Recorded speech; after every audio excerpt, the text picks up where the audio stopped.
Hello, so today I really wanted to make a video talking about my diet and the steps that I have made to make my diet more sustainable for the planet. The reason that I want to make this video is firstly because I get a lot of questions about it. A lot of people ask me, am I strictly vegetarian or am I strictly vegan? And I wanted to clear any confusion there up. And secondly, because I think a lot of people are afraid to take the steps towards making their diet more sustainable because they're worried about having to fit into these perfect boxes. And I actually think that most people could make their diet a lot more sustainable without becoming, a complete vegan. And I want to encourage people to do that. I want to encourage you to eat less meat and less dairy and things like that. And if you don't want to go all the way, for whatever reason, I don't want that.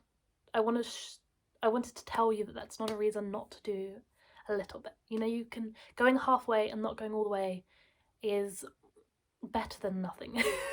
It really is. The less meat and dairy we can consume as a species, the better. And so if you can go halfway or 90% of the way, that is so much better than still eating loads of meat because you think that you can't be a perfect vegan. Does that make sense? So that's kind of the main thing that I want to get across in this video. The big question is, how would I label myself when it comes to food? I would say I feel the most comfortable saying that I have a plant-based diet, and that's what I believe. But I have started to tell people that I'm vegetarian. So in the last 6 months, I've only eaten meat twice. And the last time was maybe 4 other months ago. I now don't actively eat pieces of meat, but I do still occasionally eat things that aren't vegetarian. So the other day we had fried rice and we had prawn crackers with it, and I did eat some prawn crackers. My parents gave me some curry paste that has shrimp in it, and I've just been using it anyway because I didn't see the point in letting that go to waste, so I've been using that. I still really like sweets and that have gelatin in them. I will try and buy sweets that are vegetarian or vegan, but I don't always, and things like that. So I haven't eaten an actual cube of meat in a long time, and I have no desire to anymore, if I'm being honest. I'm being very strict about myself in not doing that. So therefore, I found that the easiest way to explain to people and to help them accommodate to that, because obviously if I go and stay with a friend or with some family members, or if I go to a restaurant, I don't want to eat meat, really.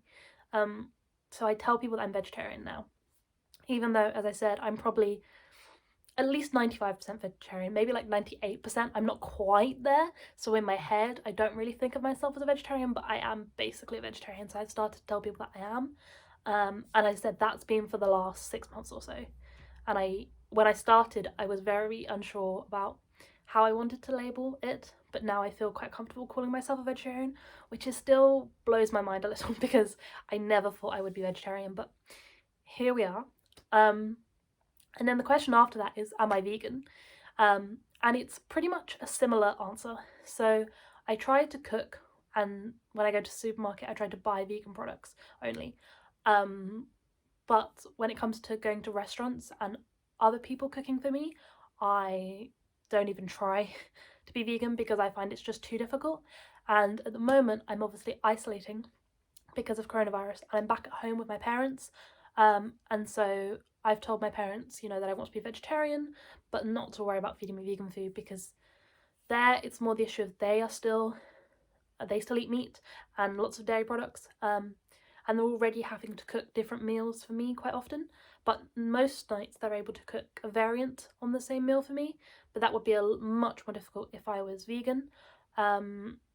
So for that reason, quite often they will cook something and then they'll add some meat in for themselves, but it's not vegan. So yeah, I would, in a perfect world, I would be 100% vegan, but being vegan I find is very difficult. It's a lot easier in Bristol because Bristol's a very forward city, but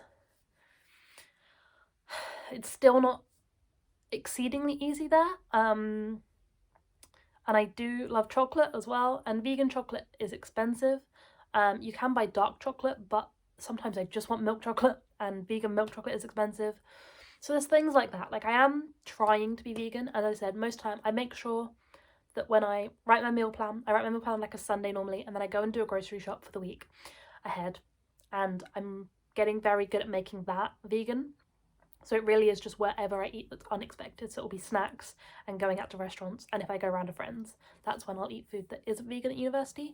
But as I said, while I'm home, I've been eating a lot less vegan food. And as I said, the reason that I'm sharing this is because I want to encourage you, if you've thought about becoming vegan or eating less meat and dairy, I want to encourage you to take those steps, even if you don't go all the way. You don't need to fit into this perfect vegan box to start making changes. That's the point that I really want to get across. So the next part of this video is why. Why do I choose to not eat meat and to try to avoid dairy? I became increasingly concerned about the climate and about the planet. And honestly, I've said this in previous videos, but I don't really care about like wildlife and the planet.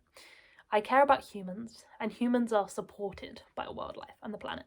So if I want humans to continue to live for thousands more years, that is going to require us having a healthy environment to live in. That's my concern. And I am worried that our current diet is unsustainable. And the more I learn, I realise that it's unnecessary. And so I decided to start eating a lot less meat, and I found the less meat I ate, the less I wanted to eat meat. Does that make sense? And at the moment, I find almost putting that label of vegetarian on myself stops me occasionally eating meat, which I might have done 6 months ago. I was just trying to eat a lot less meat, but I would have occasionally eaten meat, whereas now it's just almost easier to just decide that I'm vegetarian and not to eat pieces of meat. But yeah, so my main focus is the climate. I really recommend watching the Cowspiracy documentary. I avoided that documentary for years because I assumed it was going to be one of those things where it showed really gruesome photos of animals being tortured. I just didn't want to see that. And then I finally watched it. It's not like that at all. It's just talking about climate change and about especially beef production and how unsustainable that is. Soy is grown to feed the cows, and that requires lots of land and lots of deforestation.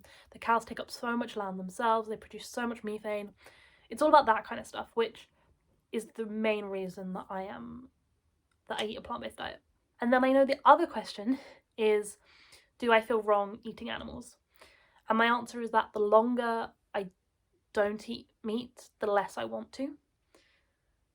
6 months ago, a year ago, I wasn't really thinking about the ethical issues. I was only thinking about the climate change issues as I started to eat less meat. But now,